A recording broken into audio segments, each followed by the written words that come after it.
Hi, this is Danny DeVito. I'm taking a break from promoting Jersey Mike's to give Dane Fitzgerald's little pod tube show a boost. It's called Dry-Olympics. Kind of weird if you ask me. But now enjoy part two of the conversation with economist Robert H. Frank.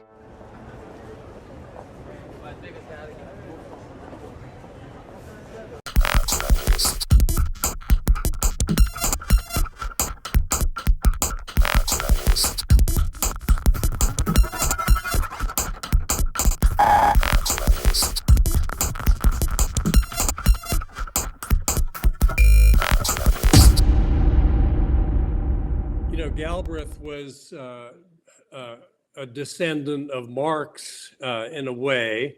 Marx thought the failure of the market system was rooted in the fact that there were concentrations of economic power, that powerful elites could make the workers labor under inhumane conditions for pitifully low wages and force consumers to buy their products, whether they were high quality or not. Galbraith's ideas were an extension of that vision. It was the powerful who were really at the root of all ills.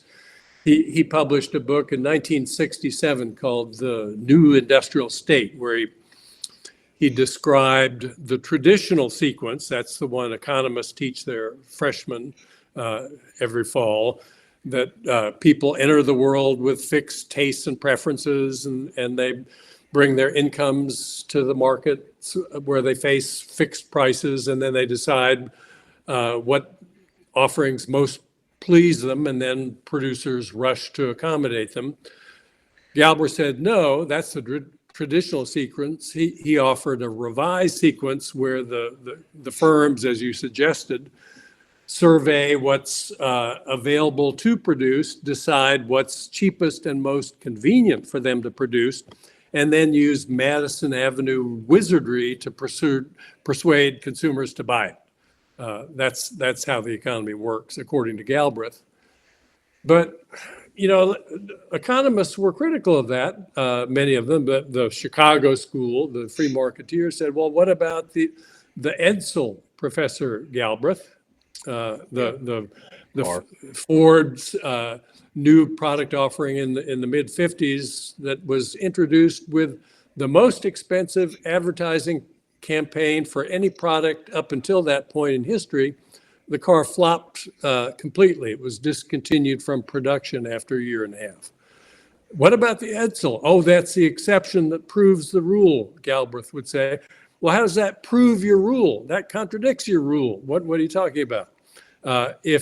If consumers could be persuaded to buy anything, why couldn't they persuade them to buy the Edsel with the most expensive campaign in history?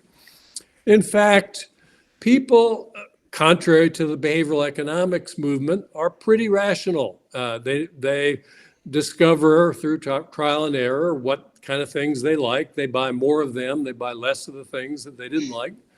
And so I think it's not the rationality problem, which is the source of market failure that most of the behavioral economists are worried about. It's not the market power problem. That's what Galbraith and his ilk and most of the people on the left are worried about. It's the simple fact that when individuals do what makes sense to them, it produces results often that we just don't like. All the mansions get bigger. All the cars people are buying now weigh 8,000 pounds. Is that a good thing? It's a horrible thing. Why are people doing it? Because they feel safer. But when everybody buys cars that big, everybody's at greater risk than when they were all buying 2,000-pound cars. Yeah, where I'm at right now, I was in the Bay Area, California, and then I'm more toward the mountains now, and I'm in like Republican country, and it seems every car around me is like a Ford F-250, F-2000 Yeah. 500, and they're huge. I didn't think my Kia Spectra was particularly small, but around here it seems so. Yeah. Um, yeah, Marxists when talking about, kind of the dark magic of corporations. which I should say is something I haven't really heard much from the left in recent years. They've taken a hard cultural turn and identitarian, but that's something else. But about 20 years ago, you think of a magazine like Adbusters, really, um, kind of going after Wall Street, the marketers of New York, the kind of people that the show Mad Men valorized. You know, they sort of conflate all of them as one giant corporation that gets people to buy things. Now, of course, people continue to buy things, and there's a handful of notable companies doing that. It looks like there's no real competition at work. They can just kind of make people do that. But there's actually a lot of internal competition within the company to decide what projects and products are worth pursuing. They tend to get dropped if it's not looking good. They have to revise their plans. Right. So by treating it as one big homogenous Acme corporation, they get the wrong idea about the kind of power they Yeah. can Yeah. wield. That's well put. Yeah. So in that lecture I saw you give, you mentioned trust. Very obvious high level topic. Um, how does trust work into an economy that functions for all? And furthermore, do you think trust is declining or just sort of changing form in America, let's say? Yeah. In working on my most recent book, I saw clearly for the first time that the work I've done on the subject of trust is actually squarely in the same category as the earlier work we were talking about. It's an example of smart for one, dumb for all. The common example of a trust problem is the simple one-shot prisoner's dilemma. Without going into any of the details, it's just a simple game where if we both cooperate, we get a good payoff. If we both cheat, we get a bad payoff. But if you cooperate and I cheat, I get the highest possible payoff for me, and you get the worst possible payoff for you. And it's easy to show that individually, the smart choice is to cheat in that game. And so the outcome is that both players cheat and both players get a bad outcome. Not the worst outcome. Worse would be for you to cooperate and me to cheat. Then you'd get an even worse outcome than if we both cheat. I'd get the best outcome if I cheat and you cooperate. So the question is, why do people cooperate in situations like that? We know they do. We've shown experimentally that the cooperation rate's often quite high in situations like that. Why would somebody do the right thing when he's sure no one's looking? The biologists didn't have a good answer to that. It's meant to be that we want to do things that will increase our resource holdings, because the more resources we have, the more surviving offspring we lead. So if we get a warm glow from doing the right thing when no one's looking, that ought to be penalized by the forces of evolution, because it would reduce our resource holdings. In fact, we know there are people who get a warm glow from doing the right thing.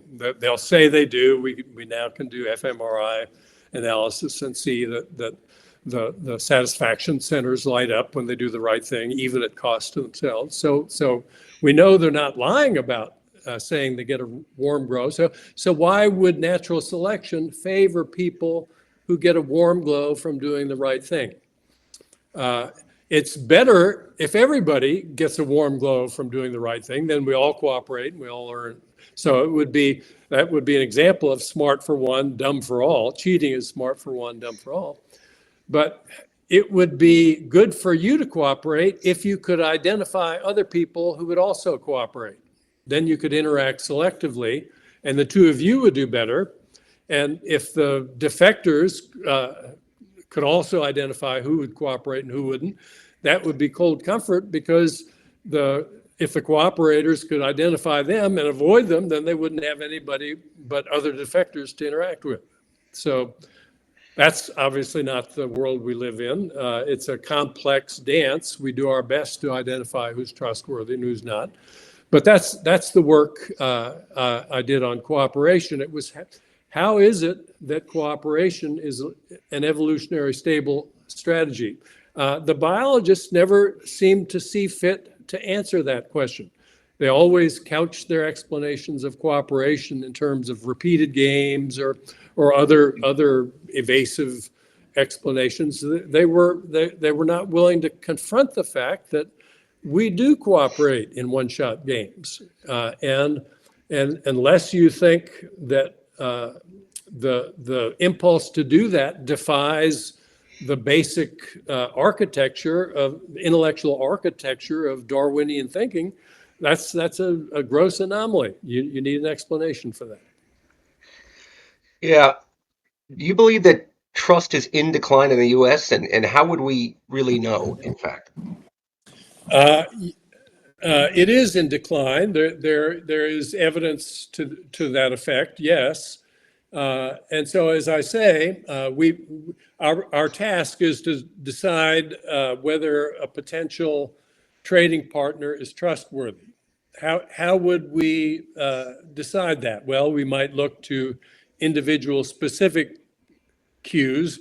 Does he blush when he lies? When I stub my toe, does he involuntarily manifest a facial symptom of distress, which is known to be difficult to do if you're not really feeling distressed, and so on. So we look to individual specific clues, but we also think about the overall level of trustworthiness in the population. So if you think about it in terms of a homeowner trying to decide whether to install a burglar alarm. If there's never been a burglary in 100 years in your neighborhood, you probably wouldn't think it worth spending the $1,000 to do that. If there are lots of burglaries in the neighborhood, of course it would be worth doing that. And so at some point, if the population got too trustworthy, we would stop being vigilant in our choice of trading partners. And that would provide all the opportunity a mutant cheater would need to invade that population. Nobody's paying attention. I can easily fool people. And so they would spread. So we get an uneasy mix, an equilibrium where some people are trustworthy, other people are less trustworthy. And that's the way things work, but there are things that can push that in one direction or another. So if there's a spontaneous move to less trustworthy behavior, maybe the political leader succeeds and behaves in a conspicuously less trustworthy way, then others will be emboldened to behave in that way. And then we'll notice that the base rate of cheating is up. So then we estimate that individuals are more likely to cheat. And so we're less likely to be trusting. Yeah, it can be a pendulum that swings back and forth, and it has been. And we're at I hope, a low point in the arc of that pendulum now. If we choose wisely in the coming months, we'll swing back, perhaps. Yeah, to tie this to markets and consumerism, some would say that the fact that we trust Uber to give us a ride more than uh, a nice-looking stranger. And by nice-looking, I don't mean physically attractive, but like kind and safe-looking. We trust Uber more than them to give us a ride. We're just asking someone who has a car and whatever. And that is a sign of less trust. Uh, I would suggest it's actually a sign of more trust, but because it intersects with the cash nexus, it's thought to be a sign of declining trust. What is this? Why do people sort of sync distrust and more market activity or more things mediated by money? Why do you think that happens? Yeah, that's an interesting question that was actually debated a lot through the centuries. Adam Smith thought that the greater fraction of activity that was relegated to market, the greater the level of trust in society would be. And I think it was because of the standard view that in repeated games, you don't appeal to trust really at all to get what you want from your trading partner, you appeal to interest. So if I call an Uber, I don't think to myself, I'm trusting him to come and give me a ride, or that I think she'll be honest when she comes to pick me up. I think that it will be in her interest to show up quickly and give me a ride, because otherwise I'll leave an unflattering review, and her pay depends on the average rating she gets. So that's not really an issue of trust at all, although I think the two things are related. The fact that we are present oriented, we have a hard time passing up immediate gains for future gains, makes it hard to cooperate even in repeated prisoner's dilemmas. So the argument there is, I should cooperate now because then my partner will interact with me in the future and I'll get gains then too. Fine, but if I defect now, I'll get a gain right away, and future gains, who knows? Maybe not. The fact that markets encourage self-control means that they encourage the emotions that facilitate self-control, and those emotions also are the same emotions that facilitate cooperation in one-shot prisoner's dilemmas. Sympathy for your trading partner, guilt if you do the wrong thing. Both of those emotions facilitate self-control. They make you more likely to wait for the next interaction, cooperate now, not defect now, so you'll get another turn in the future. Those emotions are the individual cues we employ to decide whether this specific person is a trustworthy interaction partner. Yeah, it's interesting. You mentioned that markets encourage self-control, and that kind of opens the door to the so-called cultural contradictions of capitalism, or the way that a capitalism can generate no end of creative licentiousness, which ends up sort of working not so in tandem, let's say, with efforts at self-control. Just to take something from the news here recently, I got this from Marginal Revolution, that blog. Apparently, the legalization of sports gambling in some states has led to worse credit scores, more financial trouble for people. And so that's just kind of a case in point, kind of an obvious one, gambling. And so what is that, just kind of a perennial low-key market failure and just simply something we have to deal with, or are there any measures we can take to kind of overcome that particular contradiction, a cultural contradiction? Yeah, I didn't mean to say that markets uniformly encourage greater self-control. Yeah, The you mentioned a example you different give context. is, You were no, speaking. they put all sorts of tempting things in our path. The people would love to save more, but there are too many tempting things to buy. There are lots of ways in which markets work against people's efforts at self-control. And I think if you look at legislative histories, the histories of drug laws and gambling laws are cases in point. I think there were early studies showing that most people could use cocaine recreationally with no ill effects. It was at one point in time legal in the U.S. to add cocaine to ordinary product. Coca-Cola is said to have once had cocaine as one of its active ingredients. There is a small fraction of the population, I don't know what the number is, say it's 3%, 4%, 10%, who, if exposed to cocaine at cheap prices, goes off on a very bad path. They essentially ruin their lives as a result of having that opportunity. And that was the rationale for saying that, well, we're not going to let anybody have access to that, out of concern for the ones whose lives will be ruined. That's a tough call. What about those of us whose lives wouldn't be ruined? What about those of us for whom it would be like drinking a fine Bordeaux? Why deny us Yeah. that legitimate pleasure? Uh, because the people whose lives would be ruined, they count too, and they're sons of ours, daughters of ours, cousins, brothers, sisters. We care about them, and if we care enough about them, then we will give up things we value in order to protect them. Yeah, in a lot of the discussion of the drug war, which I grew up just knowing, it was a truism that prohibition and the drug war was a total failure. No one did any less drugs, but there was a lot more violence, gang violence. That's not true, in fact. There was more violence, but people did, in fact, drink less and do less drugs. So there's a guy named Mark Kleiman. He died some years ago, and He's a good friend.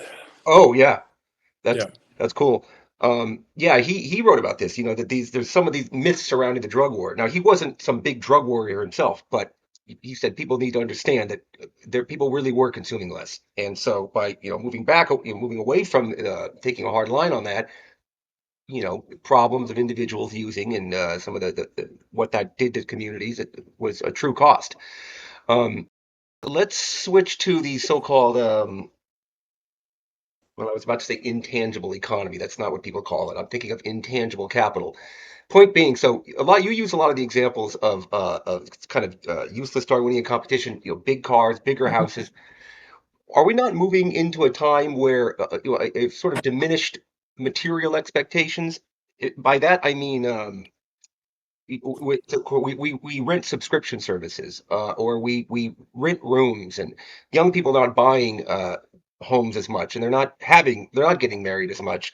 They have smartphones, and they're competing for status in an attention economy. So in other words, we're kind of moving away from tangible material sort of status competition of a consumer variety into something else. How do you think your ideas work in this realm of, say, like, status competition online, right? Rather than keeping up with the Joneses, white picket fence, and all that. Well, there's a common element in every competition that's decided by rank. Only 1% can be in the top 1%, no matter how much everyone spends or invests in performance enhancement. There is a limited slice at the top that people are competing for. And you see this with a vengeance in the competition for those who would see themselves as TikTok influencers or Instagram influencers. I'm told that there are teenagers who film themselves or video themselves on top of trains going through tunnels where the clearance is quite limited. How big a mattress can you lie on top of and not get decapitated when the train goes through the tunnel? That's like the human And version of the elk with horns far too big that you use in the exactly, book. yeah, It's like, yeah, no, and so to get attention for the first time, it was sufficient just to lie on top of one of the cars of the train. But then lots of people could do that, and so the ante gets raised gradually. You have to, or jumping from the rooftop of one building to the next. The competition escalates, and before long, somebody fails to make the leap and ends up a stain on the sidewalk. So all these competitions, in the end, are wasteful. It would be better if there could be some restraint, and in organized competitions, there virtually always is restraint. The racing associations impose engine displacement limits. Uh, what if there weren't any limits? Then the cars would go 600 miles an hour, and there'd be more crashes. They imposed limits on how much you could spend on tires. They signed a standard contract with a tire company so everybody would have the same tires. Why'd they do that? Because people were spending more and more every year on tires to no effect, because when everybody spends more, the race still only has one winner. I didn't know that. That's interesting. You're saying the like that Formula One racing, NASCAR stuff. They have that kind of. They have engine Wow, displacement limits, of course. Yeah. wow. The Justice Department filed an antitrust suit against the elite universities of mostly the Northeast because they had an agreement. It was called the Overlap Agreement. Its purpose was to limit financial aid to the families who needed the money. They agreed not to bid for the students with the highest SAT scores and GPAs. Why? Because those were mainly students from wealthy families who hired test coaches and had every other advantage. The kids whose families really needed the money were getting crowded out because of the competition to attract the most visibly credentialed students. So they agreed not to do that. The Justice Department said, no, you can't do that. What a crazy suit to file against the elite universities. They were trying to protect financial aid for the families that needed financial aid. Yeah. That makes me think of this might seem like a strange pivot, but the notion of gentrification. So with your example just now, I imagine like the top 10 tutors are being bid up by the rich folks, rich parents, bidding them all away. So now Oh, it's like they that's can a be more very equal. organized market. Yeah, in Yeah. So Manhattan, by the putting a best cap ones. on that, you leave the tutor market available to more people rather than, having some kind of tutor retainer all year by rich parents. Is that now the I don't market know. people would I say don't. Well, they would the encourage more fact tutors to enter the market or something. the fact that it's an arms race is clear. The fact that it has led to runaway increases in the salaries of the best tutors, that's also clear. What the best policy response to that is not so clear. I think the progressive consumption tax gets at that in an indirect way. Trying to regulate it directly Yeah. invites a lot of complications. Yeah, the classical liberals will talk about the kind of Hayekian knowledge problem, and some of the things you're saying here get around that problem by not trying to be so incredibly specific. Yeah, Um, yeah. You don't. Regulators be humble. yeah. Yeah, it's not So so easy to fine tune things. yeah, uh, I had I said something about gentrification, but I forgot what that was. That was a weird fleeting thought. Anyway, so the last thing about TikTok influence and the competition for status and attention rather than tangible goods. I saw a survey of Chinese youth that apparently showed. I don't know how much I can always trust statistics out of there, but many of them dreamt of becoming astronauts. Many of them dreamt of something kind of the kind of thing students in the early '60s U.S. would have dreamed of, right? Whereas in the U.S., youth wanted to be influencers, YouTubers, and stuff. Now, there aren't actually a lot of slots available as far as being an astronaut. But in theory, you could have a whole bunch of astronauts. But if everyone wants to be like in the top 5% of an influencer, that's inherently limited because it's so positional. It's like a positional good rather than a normal good, right? So, Well, there's a limited number of slots for astronauts too. well, yeah, we well, maybe we don't need too many of them. police officer. Yeah. Um, yeah, maybe I'm the way I'm conceptualizing this. There's some kind of error there because they're all still basically positional, in a way, whether it's working for the local police department or being a top influencer on YouTube. Yeah. Yeah. I think the original concept of a positional good due to Fred Hirsch was something that was in fixed physical supply, like a beachfront property. There's only so much of it. In fact, there's positional competition everywhere because if you want the best is just an inescapably relative concept. The best means at the top of some distribution of things. And there are, by definition, only a limited number at the top of any distribution. So it's all positional, really. If you want to be in the top 5%, only 5% of you can succeed at that.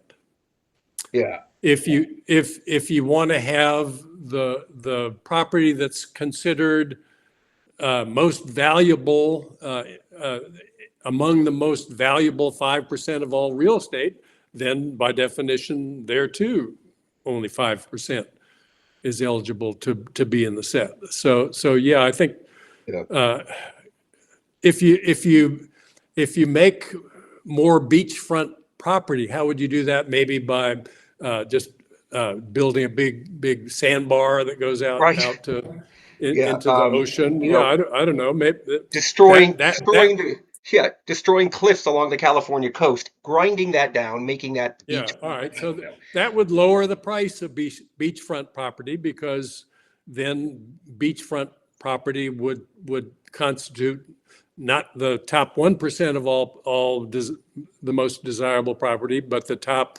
2%, because now there's more of it. yeah. The arena of competition has grown so much.